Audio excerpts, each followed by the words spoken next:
హోంమంత్రి వర్యులు అనితమ్మ గారు, లోకేష్ గారు, పవన్ కళ్యాణ్ గారు కూడా ఇక్కడ దృష్టి పెట్టేసి ఈ ఏరియాకి న్యాయం చేయాలని ఉద్దేశంతో ఇక్కడ ఈ పరిశ్రమ పెట్టడం జరిగింది. దీనివల్ల ఏంటంటే నిరుద్యోగులు, మెయిన్ ఏంటంటే నిర్వాసితులు, అదేవిధంగా భూములు కోల్పోయిన వాళ్ళు అందరికీ కూడా ప్రభుత్వం ఆదుకునే పరిస్థితులు ఉంది. కాబట్టి ఈ పరిశ్రమ పెట్టడం వల్ల ఏంటంటే ఈ ఉభయ గోదావరి జిల్లాలో ఈ అనకాపల్లి జోడ కూడా బ్రహ్మాండంగా డెవలప్మెంట్ అవకాశం ఉంది. అదేవిధంగా చిన్నతర పరిశ్రమలు కూడా రావడానికి అవకాశం ఉంది. ఎక్కువ ఉద్యోగ అవకాశాలు రావడానికి కూడా అవకాశం ఉంది.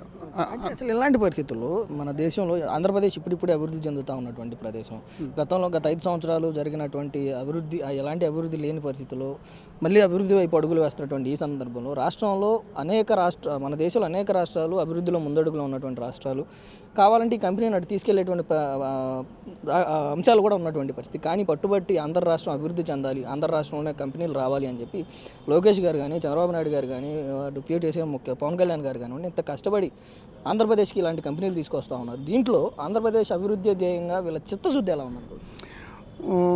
ఈ విషయం ఏంటంటే మనకందరికీ తెలుసు, చంద్రబాబు నాయుడు గారికి విజన్ ఉన్న నాయకుడు అని చెప్పేసి మనం ఆయన గత 40 సంవత్సరాలు పెట్టి నుంచి కూడా ఏంటంటే ఈ ఆంధ్రాని డెవలప్మెంట్ చేయాలి, తెలుగు వాళ్ళని డెవలప్మెంట్ చేయాలి, ఇండస్ట్రీస్ అన్ని ఇక్కడ రావాలని చెప్పేసి ఆయనకున్న పలుకుబడితోటి కేంద్రంలో ఉన్న ప్రధానమంత్రితో, అక్కడ ఉన్న మంత్రులతో కేంద్ర మంత్రులందరితో కూడా సమన్వయపరుచుకునేసి మనం ఈ ఏరియాని డెవలప్మెంట్ చేయాలి అని చెప్పి ఉద్దేశంతో ఏంటంటే పట్టుబట్టి ఇక్కడ తీసుకురావడం జరిగింది.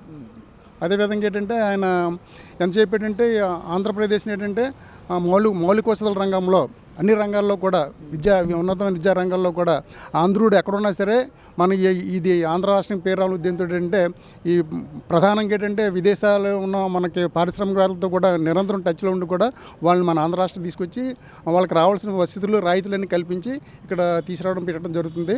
ఇందులో లోకేష్ గారి పాత్ర ఏంటంటారంటే 20 లక్షలు కల్పిస్తాను అని చెప్పి యువగలం పాదయాత్ర పేరుతో ఆయన పాదయాత్ర చేసినన్ని రోజులు కూడా 20 లక్షల ఉద్యోగాలు కల్పిస్తాను, 20 లక్షల ఉద్యోగాలు కల్పిస్తాను అని చెప్పి ఒకే మాటని అనేక సార్లు ఇచ్చినటువంటి పరిస్థితి ఏంటి? మరి ఆ దిశగా అడుగులు వేస్తూ ఉన్నారా ఆయన? ఇప్పుడు యువగలం పాదయాత్రలు అంటే లోకేష్ గారు ప్రతి ఏరియాలో, ప్రతి జిల్లాలో కూడా అంటే ఆయన ప్రతిదీ కూడా గమనించి సామాన్యుడు ఏ విధంగా ఇబ్బంది పడుతున్నాడు, వీళ్ళకి ఎటువంటి మౌలిక వసతులు కల్పించాలి ఉద్దేశంతో ఏంటంటే ఆ రోజున ఆయన యువగలంలో కూడా చాలా వాగ్దానాలు చేయడం జరిగింది. అందులో భాగంగా ఏంటంటే ఆ వాగ్దానాల ప్రకారం కూడా అన్నీ కూడా అమలు చేయడం జరుగుతుంది. అందులో ముఖ్యంగా ఏంటంటే ఐటీ సెక్టర్లోను, నెక్స్ట్ ఏంటంటే గూగుల్ డేటా సెంటర్ ఇలాంటి పరిశ్రమలన్నీ ఇక్కడ తీసుకురావడం జరుగుతుంది. ప్రత్యేకంగా మన విశాఖపట్నం ఏంటంటే ఆర్థిక రాజధానిగా తయారు చేయడానికి అంటే చంద్రబాబు నాయుడు గారు, పవన్ కళ్యాణ్ గారు, లోకేష్ గారు కూడా చాలా గట్టిగా కృషి చేయడం జరుగుతుంది. అందులో భాగంగా ఆయన సఫలీకృతం అయ్యారు. ఇంకా ముందు కూడా ఇంకా చాలా చేయడం కూడా అవకాశం ఉంది. 70,000 కోట్లతో ఇక్కడ స్టీల్ ప్లాంట్ జరగబోతూ ఉంది. నిరుద్యోగ యువతకి ఉద్యోగాలు కల్పించబోతూ ఉన్నారు. ఏంటి, ఎలా అనిపిస్తుంది మీకు? నాకు వయసు వచ్చి ఇప్పటికి 58 సంవత్సరాలని. ఎందుకంటే ఏదైతే ఇప్పుడు విశాఖపట్నం స్టీల్ ప్లాంట్ ఉందో, విశాఖ స్టీలు ఆంధ్రుల హక్కు అని చెప్పేసి ఆ రోజుల్లో చాలామంది ఉత్తరాంధ్ర నాయకులు దీని మీద ధర్నా చేశారు. మాకు ఇలాంటి పరిశ్రమ వస్తే మా ప్రాంతం బాగుపడుతుందని. అలాగే ఈ రోజుని నక్కపల్లి హక్కు మా ఆంధ్రుల హక్కు అని మేమందరం కూడా ఏదైతే ఈ యొక్క ఉక్కు ఫ్యాక్టరీ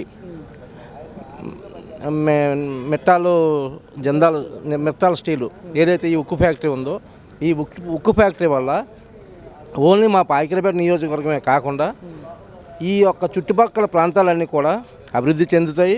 అలాగే చాలామంది చదువుకున్న యువత పక్క రాష్ట్రాలకు వెళ్ళి పనిచేసుకోవాల్సిన పరిస్థితి ఉంది. అలాంటిది పక్క రాష్ట్రాల్లో ఉన్నటువంటి యువకులందరూ కూడా మా నియోజకవర్గం వచ్చి మన రాష్ట్రంలో పనిచేస్తున్నందుకు, ఈ యొక్క ఉక్కు ఫ్యాక్టరీ నక్కపల్లిలో రేపు భూమి పూజ చేస్తున్నందుకు మా యొక్క ప్రాంత ప్రజలందరూ కూడా చాలా సంతోషంగా ఉన్నారు.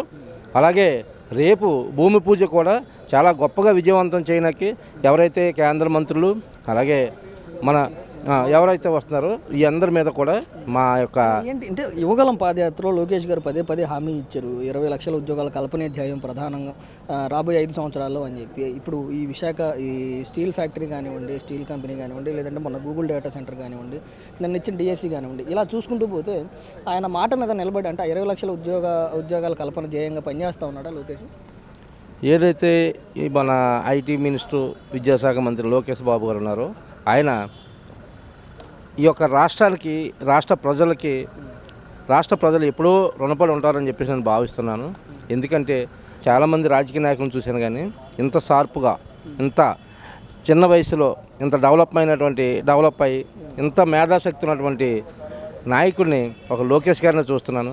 ఎందుకంటే తాతకు తగ్గ మనవడు, తండ్రికి తగ్గ తనయుడు, అలాగే ఆంధ్ర ప్రజల అదృష్టంగా మా లోకేష్ బాబు గారికి ఆ భగవంతుడు మంచి ఆయురారోగ్యాలు ఇచ్చి ఇంకా ఎన్నో ఇలాంటి ఈ కార్యక్రమాలు చేస్తూ ఏదైతే యువకాలంలో ఇచ్చిన హామీలు ఉన్నాయో హామీలని నిలబెట్టుకుంటూ యువతకు మంచి దిక్సూచిగా ఉన్నందుకు లోకేష్ బాబు గారికి మరొకసారి ధన్యవాదాలు తెలియపడుతున్నాను.